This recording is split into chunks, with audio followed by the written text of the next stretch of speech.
Hey everybody, it's Felicia, aka Miss Hotmess and her randomness. So something's been on my mind that I wanted to share with you guys, and I've been kind of flip-flopping how I was going to deliver it, and now, because honestly, like I'm already open about this to half of the world that knows me. But you know what?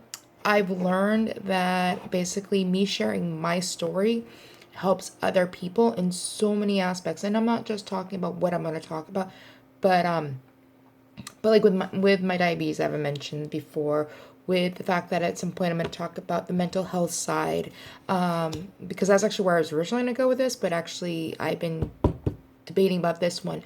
So my name's Felicia, and I'm an alcoholic and an addict. I work a program, but that's not what I'm not directly talking about that. What I'm actually talking about is the stigma of the fact that that basically those two words, alcoholic or addict, when people hear it, they're like, oh my God, that person's really evil or they've done really shitty shit. Okay, I'm going to tell you something first off. I know people that are normal people, the people that can drink normal, that can do recreational drugs, that have done more heinous shit than I and several of my friends that I know through getting clean or sober. Like we've all done heinous shit. Everybody on this planet has done some level of heinous shit. Some more heinous than others. But what I've learned is that if you have the balls at some point to take ownership on your shit, regardless if it's because you are mandated via like you were arrested and you were the court system was involved and you had to like do those like for you to take ownership, and that's like the level of how it encountered, or the fact that you actually owned up on your own, being like, you know what, I fucked up on X, Y, and Z, and here's my character defects, and this is what I've done wrong, and I need to better myself. If you have that ability to do it that way, totally more power to you. Me, unfortunately, I got arrested on 4 felony charges. So the story is, I sold to an undercover cop twice. And people are like, what? Like the same cop? It was because it was the same cop, first off. But today I can tell you, I'm honestly truly grateful that everything happened the way it did. Because prior to that, because I was 30, October 14th, 2010 is the date I got arrested on 4 felony charges. And in all honesty, like that would be when I technically hit my bottom, but it wouldn't be when I'd stop. Meaning the fact that like the drugs aspect, I would. And some of the drugs I'd been doing in my life, I'd already stopped. It was just in the level of drugs I had done in my life. All the drugs I've done in my life, I've done pot, marijuana, whatever phrase you want to refer to it. I've done a few lines of coke. I've done a ton of ecstasy and the variations of that. So Molly or ecstasy or whatever. Like I've done some variation of that. And then the glorious one, and I'm not meaning in like oh my God, so glorious, like it's such a great drug. More like the fact that it was the hardest drug that I did, was meth, crystal meth. And the thing is, I gratefully only did it for about 14 months, from October of 2004 to December 27th, 2005. And it was a God shot for me that got me to stop doing meth, because I am that type of alcoholic or addict that I have such a huge hole inside of me when I don't look for something better and something not on this earth to help me. And for those of you who are atheist or agnostic, what my story involves does not have to be part of your story, just to let you know. I technically was raised Roman Catholic. I technically still am Roman Catholic. I don't practice as often as I should. But the thing is though, the higher power that I call my God is technically that one, but it isn't the one that you per se see from the Bible or whatever. It's this relationship I have with whatever is helping me in my life, that basically has not judged me or told me that basically for all this shit that you've done wrong in your life, that you are so heinous that you're not worthy of being alive still today. And I might get a little emotional because there's moments I will, like right now, for example. So just bear with me if I do.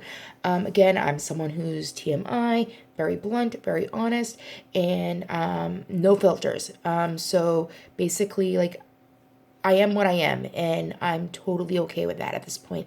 And this is all through the gift of stop using and drinking. Like, where I was 10 years ago was a complete hot mess. Like, I joke about me being a hot mess now. Like, my friends who know me really close, like, know, like, we joke about me being a hot mess. Like, my life is actually pretty decent in comparison to where it once was. Like, I was a truly, truly, truly freaking hot mess. Like, I couldn't show up for shit. When I was talking about in a video before about, like, barely able to holding on to a job because the way I drank and the way I did my drugs, I really couldn't show up for work. I was irresponsible, all these things, and I was a complete freeloader. I took advantage of my family, and I am that person who when I'm actively using or drinking, I am a literally the scum of the earth. In my opinion, there are people that in my life who are like, they really are like, we didn't know, or like, you didn't seem like you're bad, because they didn't see it continuously. Like, they only saw glimpses of me that I was already probably in the bag when they saw me. But I had to be tanked for certain situations. And again, TMI, very honest here. Like, I was so broken because of the way I was raised, and like, my relationship with my father today is better, but unfortunately, like, and unfortunately for the way that he raised me is partly to do with the trickle line of the way he was raised and shown and stuff like that. It's just like so many other people in the world. Like, basically, like, when we talk about people being bad parents or bad teachers or whatever, bad mentors or whatever, it's because they probably were not given the right tools to do the right things and teaching them how to process things correctly. And like, one of the things is, and this can be considered me taking my father's inventory, but unfortunately, when this is all my perception and what I've lived with, my father had an anger problem, and unfortunately, like, I took the wrath of it as being the oldest child. And if he sees this video, Dad, I'm so sorry, but like, this is my truth, my honesty, my story, and again, my perception, the way that I felt. So I have to do this for me, and so like, I've accepted where my life was, but this is part of what I had to do to get to where I'm at today. Growing up, like, what I heard in my perception was, you're not pretty enough, you're fat, you're ugly, you're not good enough, you need to be better at sports, you need better be at grades, like all these things. And positive side of my childhood is, I grew up in a military childhood where I got to move around and see these wonderful new experiences that most kids at the ages I was, or even as adults, they never get to experience. Like, I got to meet Gorbachev, Reagan, and Bush. I got to literally, by the time I was 13, I lived in my sixth state, like, different state. But I lived in a couple. I think twice technically. I forget the like, I was born on the West Coast. I lived out there for a while. By the time I think I was 7, I lived on the East Coast, and like, the things I got to see as a kid were pretty fabulous. And I got to meet Tom Selleck from my dad's career and stuff like that. Like, I got to go into NASA in the White House, things like that. These are just little tidbits of little cool things that I got to experience as a kid. So I'm not knocking that, but like, as a military brat, anybody who is a military brat can identify probably when you shift locations, especially in the prime of your childhood, of getting to know people, you don't know how to acclimate. So for me, unfortunately, like, I was trying to fill a void, and I would buy friendships, and I stole from my parents and to buy friendships. And I was also breaking into my parents' alcohol at a young age, and I broke into it to the church because I knew where the wine and the wafers were. Like, again, I've done heinous things even at a young age that, like, my higher power, who I call God, has known me to be a good person deep down inside, that I had a disease that literally was controlling me and making my decisions for me. So basically, all these broken aspects of my life, like, I wore them like badges, and sadly, like, the decisions I was making, like, it also made me have poor decisions on the gentlemen that I was seeking out. And so for me to sometimes have a guy touch me, I literally had to be tanked, unfortunately. And, like, it's nothing against the guy himself. It's what I had to do. Like, I had to numb myself and, like, let this, because of the shit that the mental health and this disease that I have in my brain. And like, that's like, I would drink to try to outdrink you.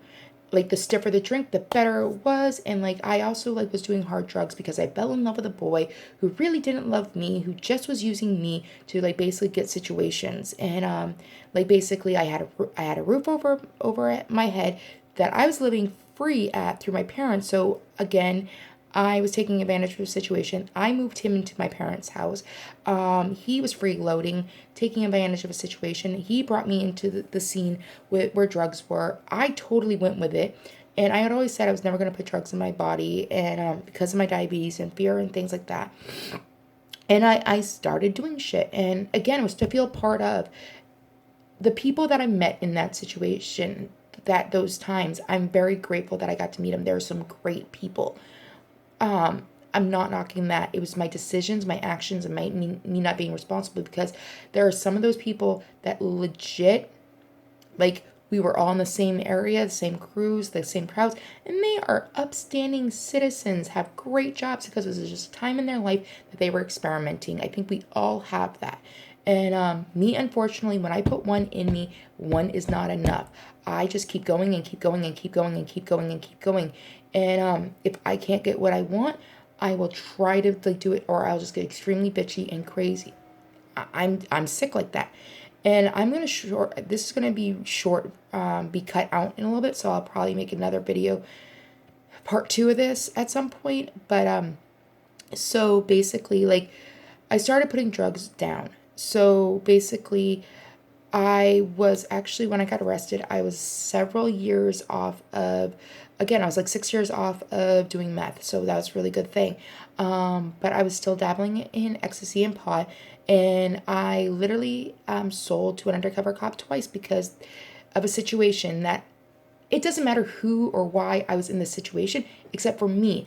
I should have known, hey, selling drugs is not a really good, smart idea, especially while you're, well, let me restate that. Selling drugs in general is not a good idea. Not a good idea. Second part. When you're a student at college, regardless of how old you are, when you're 30 and living on a full ride almost, definitely not a smart idea to break code of conduct. But at the same time, though, if this hadn't happened, I don't know where my life would be today. I probably would be dead or extremely sick to the point of not being a responsible adult in any way, shape, or form I am today. So basically, I just basically supplied an officer twice with 2 purchases, and they ended up arresting me, and I got kicked out of college, which to this day is my biggest regret. Not the fact of selling the drugs, not for my choices on anything before that, not for being an alcoholic, not for being an addict, for the fact that I got kicked out of college so close to finishing my degree, that, like, that is my one thing that I really, really wish that I could have. I have less than a minute, so I'm going to shut up now. Subscribe, like, share, like, if you want to know more about this, check out the next video. I will go into letting you guys know about the fact of basically what happened when I got arrested, the changes that had happened. Because in all honesty, me getting arrested would not get me completely sober or clean. I stopped the drugs, but I didn't stop with the booze.